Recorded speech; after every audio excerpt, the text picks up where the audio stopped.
അഴിമതിക്ക് ന്യായീകരണം കണ്ടെത്തുവാനും നമ്മുടെ പ്രധാനമന്ത്രി നരേന്ദ്രമോദിക്ക് കൂട്ടായി ദൈവങ്ങൾ തന്നെ വേണം. സുപ്രീം കോടതി അടുത്തിടെ ഇലക്ട്രൽ ബോണ്ടുകൾ റദ്ദാക്കിയിരുന്നു. ഇലക്ട്രൽ ബോണ്ടുകളുടെ പേരിൽ നടന്ന വൻ കുംഭകോണങ്ങൾ രാജ്യം തിരിച്ചറിഞ്ഞു. ഇപ്പോഴിതാ സുപ്രീം കോടതിക്ക് നേരെ നരേന്ദ്രമോദിയുടെ പരിഹാസം. കുചേലൻ ശ്രീകൃഷ്ണന് അവിൽ നൽകിയത് ഇന്നായിരുന്നുവെങ്കിൽ സുപ്രീം കോടതി ശിക്ഷിക്കുമായിരുന്നു അത്രേ. ഇനി ഏതെല്ലാം ജസ്റ്റിസുമാരായിരിക്കും നരേന്ദ്രമോദിയുടെ പ്രതികാര നടപടികൾക്ക് ഇരയാവുക എന്നത് കാത്തിരുന്ന് കാണണം. മന്ത്രിസഭയും ഇന്ത്യൻ പാർലമെന്റും ജനാധിപത്യത്തിൻ്റെ നാലാം തൂണായ മാധ്യമങ്ങളും ഇന്ന് പൂർണ്ണമായും പ്രധാനമന്ത്രി നരേന്ദ്രമോദിയുടെ കൈപ്പിടിയിലാണ്. സുപ്രീം കോടതിയെ കൈപ്പിടിയിലാക്കാനുള്ള ശ്രമങ്ങൾ പക്ഷേ ഇതുവരെ ലക്ഷ്യം കണ്ടിട്ടില്ല. മോദിയുടെ രാഷ്ട്രീയത്തിന് അനുകൂലമായി വിധിയെഴുതിയ ജസ്റ്റിസുമാരുണ്ട്. അവരിൽ ഒരാൾ ഇന്ന് രാജ്യസഭാംഗമാണ്, മറ്റൊരാൾ ഗവർണറാണ്. എന്നാൽ നീതിമാന്മാരും നിർഭയരുമായ കുറേ ജസ്റ്റിസുമാർ ഇപ്പോഴും ജുഡീഷ്യറിയിലുണ്ട്.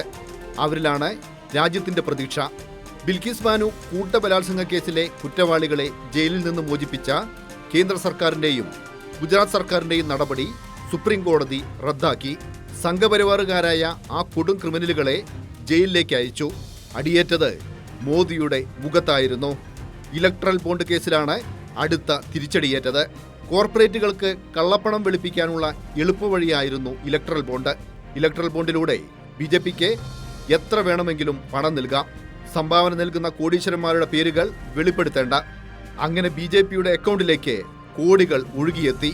എന്നാൽ സുപ്രീം കോടതി എല്ലാ ഇടപാടുകളും അവസാനിപ്പിച്ചു. അതോടെ മോദിയുടെ പഴി കോടതിക്കെതിരെയായി. अगर आज के युग में सुदामा श्री कृष्ण को एक पोटली में चावल देते, वीडियो निकल आती, सुप्रीम कोर्ट में पीआईल हो जाती और जजमेंट आता कि भगवान कृष्ण को भ्रष्टाचार में कुछ दिया गया और भगवान कृष्ण भ्रष्टाचार कर रहे थे. ഇലക്ട്രൽ ബോണ്ടുകളിലൂടെ അതിൻ്റെ ഏതാണ്ട് 16,000 കോടി എല്ലാ രാഷ്ട്രീയ പാർട്ടികൾക്കുമായി ലഭിച്ചതിൽ അതിൻ്റെ സിംഹഭാഗവും ലഭിച്ചത് മോഡി സർക്കാരിനാണ്, അല്ലെങ്കിൽ BJPക്കാണ്. പല തെരഞ്ഞെടുപ്പ് വിജയങ്ങൾക്കും അല്ലെങ്കിൽ തെരഞ്ഞെടുപ്പിൽ ജയിച്ചില്ലെങ്കിൽ കൂടി സർക്കാരുകളെ അട്ടിമറിച്ച് ഭരണം പിടിക്കുന്നതിലുമൊക്കെ തന്നെ മോഡി സർക്കാരിനെ അല്ലെങ്കിൽ BJPക്ക് ഗുണം ചെയ്തത് ഇലക്ട്രൽ ഫണ്ടുകളിലൂടെ ലഭിച്ച ഈ കോടികളാണ്. സുപ്രീം കോടതി എന്നാൽ കഴിഞ്ഞ ദിവസം പുറപ്പെടുവിച്ച ഒരു വിധിയിൽ ഈ ഇലക്ട്രൽ ബോണ്ടുകളെ അസാധുവായി പ്രഖ്യാപിച്ചു. അത് ജനാധിപത്യ വിരുദ്ധമാണെന്നും മറ്റും ചൂണ്ടിക്കാട്ടിക്കൊണ്ടാണ് അത്തരമൊരു വിധി സുപ്രീം കോടതിയുടെ ഭാഗത്തുനിന്നുണ്ടായത്. മാത്രമല്ല ഇതിൽ ആരൊക്കെയാണ് ഈ ഇലക്ട്രൽ ബോണ്ടുകളിലൂടെ രാഷ്ട്രീയ പാർട്ടികൾക്ക് പണം നൽകിയതെന്നും മറ്റും കൃത്യമായി വെളിപ്പെടുത്തണമെന്ന നിർദ്ദേശവും കോടതിയുടെ ഭാഗത്തുനിന്ന് വന്നിട്ടുണ്ട്.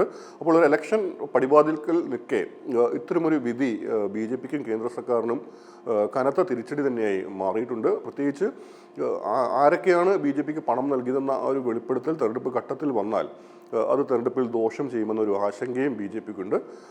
അപ്പോൾ ഇതൊക്കെ കൊണ്ട് തന്നെയാണ് സുപ്രീം കോടതിയെ നിശിതമായി വിമർശിക്കാനും പരിഹസിക്കാനും പ്രധാനമന്ത്രി നരേന്ദ്രമോദിയെ പ്രേരിപ്പിച്ചതെന്ന് വേണം കരുതാൻ.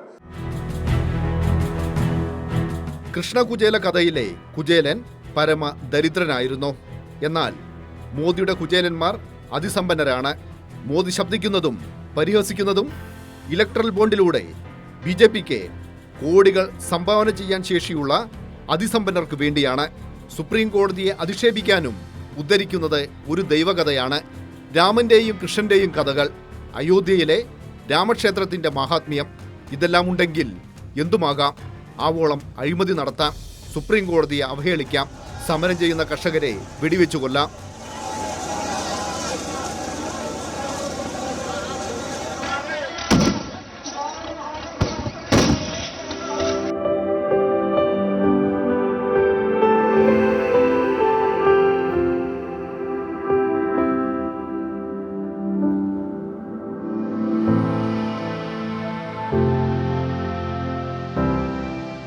കഴിഞ്ഞ ഇലക്ട്രൽ ബോണ്ട് നിലവിൽ വന്നതിന് ശേഷം 9,000-ൽ പരം കോടി രൂപ BJPയുടെ തെരഞ്ഞെടുപ്പ് അക്കൗണ്ടിലേക്ക് വന്നു എന്നാണ് പറയുന്നത്. ഈ പണം മുഴുവൻ എന്തിനു വേണ്ടിയുള്ളതാണ്? കോർപ്പറേറ്റുകളുടെ താല്പര്യങ്ങൾ സംരക്ഷിക്കാൻ ആവശ്യമായ നയരൂപീകരണത്തിനും ആ ദിശയിലുള്ള പരിഷ്കാരങ്ങൾ നടപ്പാക്കുന്നതിനും വേണ്ടിയുള്ള കൈക്കൂലി എന്ന നിലക്ക്, ബ്രൈവ് എന്ന നിലക്കാണ് ഇത് വന്നിരിക്കുന്നത്.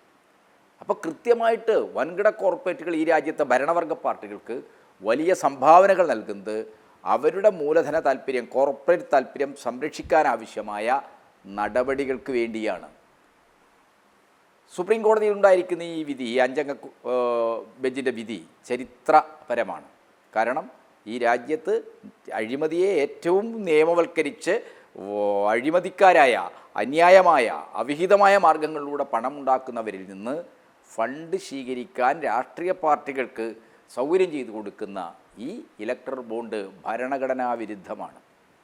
അജ്ഞാതമായ കേന്ദ്രങ്ങളിൽ നിന്ന് പണം സ്വീകരിക്കാനുള്ള ഒരു സംവിധാനമാണിത്. പണം കൊടുക്കുന്ന ആളുകൾ, ബോണ്ട് നൽകുന്ന ആളുകൾ അവരുടെ അസ്തിത്വം വെളിപ്പെടുത്തേണ്ടതില്ല, അവരാരാണെന്ന് ആരും അറിയേണ്ടതില്ല.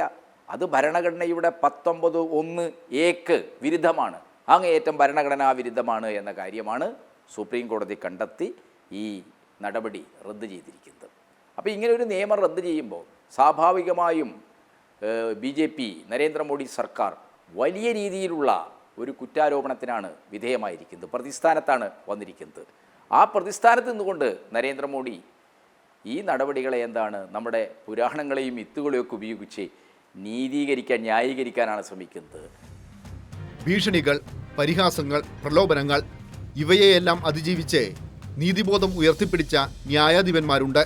ജസ്റ്റിസ് താഹിൽ രമണി, ബിൽക്കിസ് ബാനു കൂട്ടബലാത്സംഗ കേസിൽ പ്രതികളായ സംഘപരിവാർ ക്രിമിനലുകളുടെ അപ്പീലിൽ വിധി പറഞ്ഞത് മുംബൈ ഹൈക്കോടതിയിലെ ആക്ടിംഗ് ചീഫ് ജസ്റ്റിസ് ആയിരുന്ന ജസ്റ്റിസ് താഹിൽ രമണിയായിരുന്നു.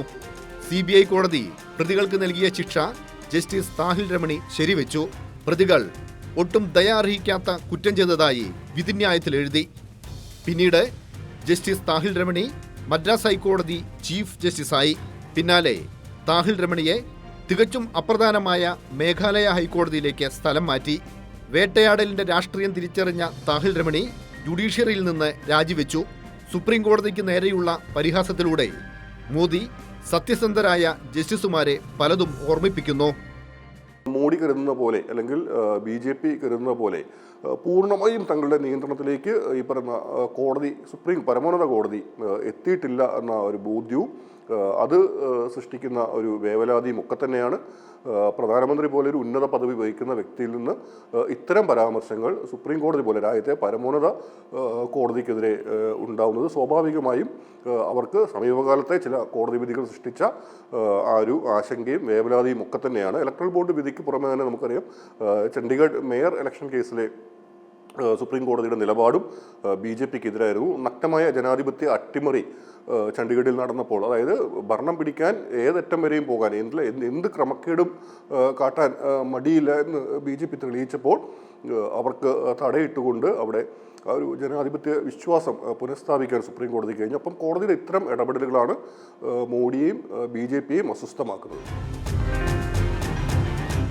2005 നവംബർ 25 ഗുജറാത്തിൽ സൊറാബുദ്ദീൻ ഷെയ്ഖ് എന്ന ചെറുപ്പക്കാരനും ഭാര്യ കൗസർ ബിയും ദുരൂഹ സാഹചര്യത്തിൽ കൊല്ലപ്പെട്ടു. തീവ്രവാദികളെന്ന് ആരോപിച്ചാണ് ഗുജറാത്ത് പോലീസ് കൊല നടത്തിയത്. ഏറ്റുമുട്ടലിനിടയിലായിരുന്നു കൊല എന്നതായിരുന്നു അന്നത്തെ ഗുജറാത്ത് സർക്കാരിന്റെ വിശദീകരണം. എന്നാൽ ഏറ്റുമുട്ടൽ വ്യാജമായിരുന്നു എന്ന വെളിപ്പെടുത്തലുണ്ടായി. CBI കേസെടുത്തു. അന്നത്തെ ഗുജറാത്ത് ആഭ്യന്തരമന്ത്രി അമിത്ഷാ മുഖ്യപ്രതിയായി. കേസിൽ വാദം കേട്ടത് CBI കോടതിയിലെ പ്രത്യേക ജഡ്ജി BH ലോയ. വിട്ടുവീഴ്ചയില്ലാത്ത നിലപാടാണ് കോടതിയിൽ ലോയ കൈക്കൊണ്ടിരുന്നത്. പ്രതികളെ രക്ഷപ്പെടുത്താൻ ലോയയ്ക്ക് 100 കോടി രൂപയുടെ വാഗ്ദാനമുണ്ടായിരുന്നതായി ലോയയുടെ കുടുംബം വെളിപ്പെടുത്തിയിരുന്നു. സമ്മർദ്ദങ്ങൾക്കിടയിൽ 2014 ഡിസംബർ 1 ദുരൂഹ സാഹചര്യത്തിൽ ലോയ അന്തരിച്ചു. കേസിലെ എല്ലാ പ്രതികളെയും കോടതി പിന്നീട് വെറുതെ വിട്ടു. അപ്പോൾ നരേന്ദ്രമോദി മറ്റൊരർത്ഥത്തിൽ ഇസ്രായേലിലെ നെതന്യാഹുവിനെ പോലെയാണ്. അവിടുത്തെ പരമോന്നത കോടതി നെതന്യാഹുവിനെതിരായിട്ട് ചില നിലപാടുകൾ സ്വീകരിക്കുമ്പോൾ കോടതിയെ തന്നെ ഇല്ലാതാക്കാനുള്ള സുപ്രീം കോടതിയുടെ അധികാരങ്ങളെ നീതിന്യായ സംവിധാനത്തിൽ സുപ്രീം കോടതിയെ ഇല്ലാതാക്കാൻ തന്നെയുള്ള നീക്കമാണ് നെതന്യാഹു നടത്തിയത്. അതിന് സമാനമായ ഒരു ഇന്ത്യൻ നെതന്യാഹുവാണ് നരേന്ദ്രമോദി. അപ്പോൾ ഇന്ത്യൻ നെതന്യാഹുവായ നരേന്ദ്രമോദി അവിടെ സൈനിസമാണെങ്കിൽ ഇവിടെ ഹിന്ദുത്വ വംശീയ അജണ്ടയിൽ നിന്നുകൊണ്ടാണ് ഇന്ത്യൻ രാഷ്ട്രീയത്തിൽ ഇടപെട്ടുകൊണ്ടിരിക്കുന്നത്. അഴിമതിക്കെതിരെ, വർഗീയതയ്ക്കെതിരെ ധീരമായ നിലപാടെടുക്കുന്ന കുറെ ജഡ്ജിമാർ ഇന്നും ജുഡീഷ്യറിയിലുണ്ട്. അവർക്കെതിരെയുള്ള മോദിയുടെ കൃഷ്ണകുചേല കഥ പരിഹാസമല്ല, ഭീഷണിയാണ്.